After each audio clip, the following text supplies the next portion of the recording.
Hello, everybody, and welcome back to another episode of Recap. Uh, Welcome to the first game of Matchday 2. Uh, let's just get started. And for our first one, we had Trinidad and Tobago versus El Salvador. Let me take this off for a second because that is terrible. Yes, the man buns here because I don't know. I just like my hair up sometimes. Okay. Even the hairline is showing. I do love it. But like I said, we had Trinidad and Tobago. Now, El Salvador, they were all over Trinidad and Tobago. I'm pretty sure there was one shot that hit one of the posts, the bar as well. But then Enriquez scores a blast from a free space in the end of the box in the 30th minute. But Trinidad and Tobago did have a chance in the 66th minute, but it does hit the post, unfortunately. So unlucky for Trinidad and Tobago. But unfortunately for Trinidad and Tobago, Martinez scores in the 90th minute to make El Salvador the first team to qualify for the last 8, and they win 2-0. So, rest in peace, Trinidad. I just hope Guatemala can take them down in the next game. Speaking of Guatemala, we had Guatemala versus Mexico. You know, Mexico struggled, so easy dub. Anyways, after the second straight day to be delayed due to weather, I think this should be the last time CONCACAF should have a game in Texas. I don't know, man. The weather sucks over there. I'm just kidding. But you know what you should have done? You should have just done it at the Bank of California. Oh, yes. We do love LAFC. We will adore the North End Sinks forevermore. Do love LAFC. See, CONCACAF, take notes. Go to Bank of California. But anyways, then Funes Mori, he scores a cracker goal in the 29th minute.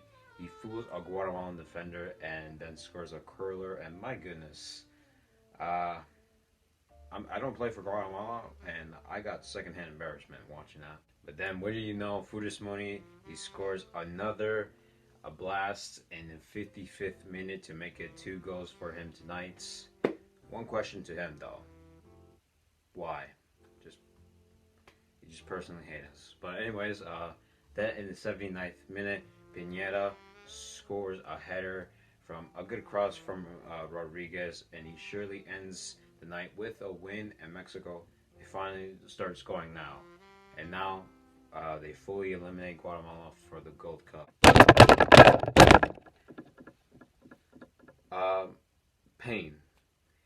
Pain basically summarizes it.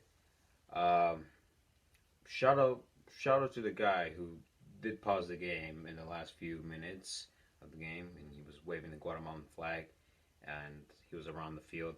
Shout out to him though, but come on, man, we suck so bad, bro. It's just, if I don't see us scoring in the next game, I swear to God, I'm done. Like, all that hype, man. Like, oh my goodness. But anyways, Mexico, they defeat Guatemala for like the 5th time or the 6th. I don't even know. I don't even care. We better get the 3rd. If we don't get a 3rd, I'm just done. It was expected, but I mean, from the heart, man, from the heart. But nope. Disappointed, but I hope I see a score and a win next in Trinidad Tobago. If I don't, go next, Jason. Thanks, Jason. Now, anyways, let's just begin. For our first game, we had Haiti versus Canada in the 7th minute. Estacio scores a banger from a free kick, as Sylvester is too late to make the save. Now, after this, to be honest, Haiti were all over Canada, especially in the first half. But Kyle Laren scores to put Canada up by 2 in the beginning of the second half. But Lambesi scores from a great finish to pull one back in the 56th minute. Then Laren scores again from a penalty that was given after review and VAR, and he scores in the 73rd minute. Anyways, Canada gets another penalty, and they score in the 79th minute, and 4-1 is what it ended. Then we had the U.S. versus Martinique in the 13th minute. DK scores from a great pass from Matthew Hoppe. Then DK scores again in the 22nd minute. Well, I don't know if he did score. Maybe it's an own goal, but I'm going to say that. So then when he scores again, I can say that's a hat trick. But anyways, he scores after Buzio kicks it.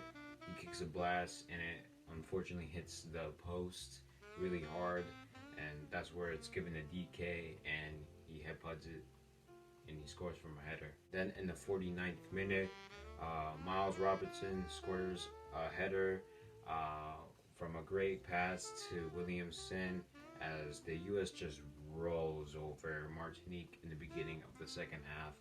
And then DK strikes again and scores in the 59th minute to score a hat trick. See? That own goal doesn't matter. He scores a hat trick. But then a penalty is given to Martinique, and Rivrier scores in the 63rd minute.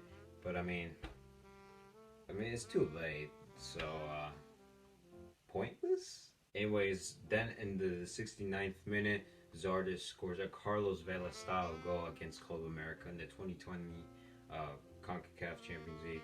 But anyways, Zardes, he takes it for himself and he puts himself on the score sheet. Then I don't know how to pronounce his name. The Italian guy. I don't speak Italian, so that's probably why. But anyways, Gio, he scores in the 90th minute, and he puts a cherry on top as it ends to 1-6. Rest in peace, Martinique, and goodbye to you and Haiti. It was fun knowing them. Should be interesting who ends up last in the next match. So yeah, that's about it, guys. I'm gonna head over the mic to tomorrow, Jason, as he gets Group C. So anyways, enjoy. Thanks, Jason. Now let's just get started. For our first game, we had Guadalupe versus Jamaica. Guadalupe gets the dream start after a deflection from Bell in the 3rd minute. Then 10 minutes later, Burke does score a thunderous score, so thunderous that the Guadalupe goalkeeper doesn't even move at all. Now, Guatemala, they could have done better with Hagen. Like, Guadalupe's trash. Anyways, then in the 24th minute, Leon Bailey scores from a chip, but it is counted offside, unfortunately. After this, Jamaica dominated Guadalupe the entire game, but Guadalupe did have a chance in stoppage time, but it was saved by none other than Andre Blake. Then in the 87th minute, Flemings scores an amazing goal, making a Guadalupe defender fall and scoring right between the Guadalupe's goalkeeper as he wins it for Jamaica 1-2. Surprise, surprise, Guadalupe are out. Ha! What a bunch of losers. Anyways, now let's just get to the second game, which is Sereno versus Costa Rica. Quiet first half. There were some chances for Sereno, but unfortunately they missed them. But in the 51st minute, Hasselbank, he scores to stun the Costa Ricans and put Suriname in front.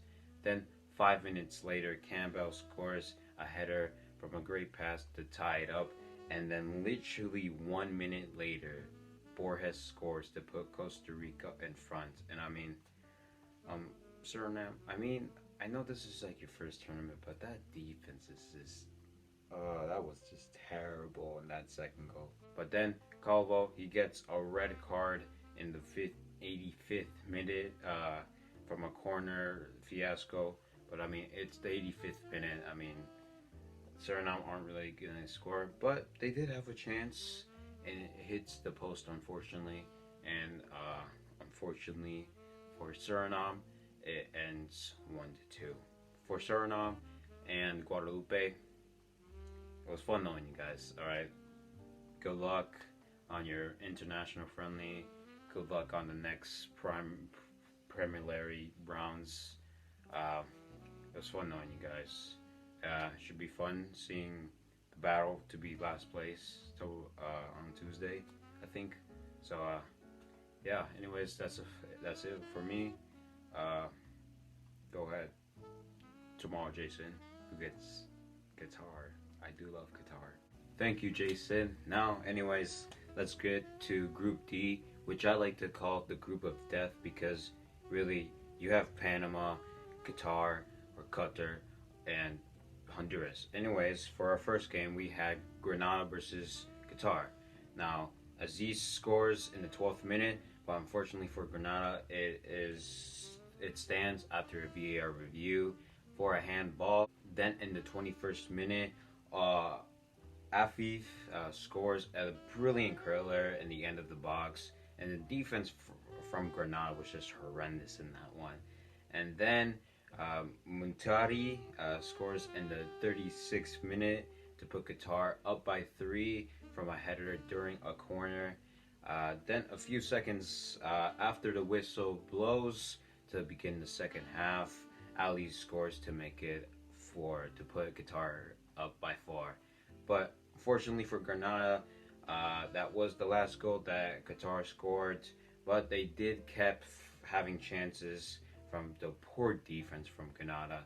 And 0-4 is what it ended, and Grenada are officially eliminated. So, oh man, pretty interesting game. And that doesn't get enough interesting because our next game, Panama versus Honduras, in the first 20 minutes was basically Honduras with turnovers by Panama too. Now there were chances from Panama sprinkled in, but in the 21st minute, Kyoto strikes a wonderful goal to put Honduras in front in this thriller game, to be honest. NBA Finals, get out of here. I don't care about the Suns. No one cares about the Bucks. No one lives in Wisconsin. Actually, I'm just going. Milwaukee's alright. But anyways, 10 in the 35th minute, Panama gets a penalty after a clumsy challenge, and Davis scores to tie it up. And then a shocking reply from Panama. Panama, they score to turn the tables around and put them up by 1. And the first minute of stoppage time by Giannis. Or Giannis.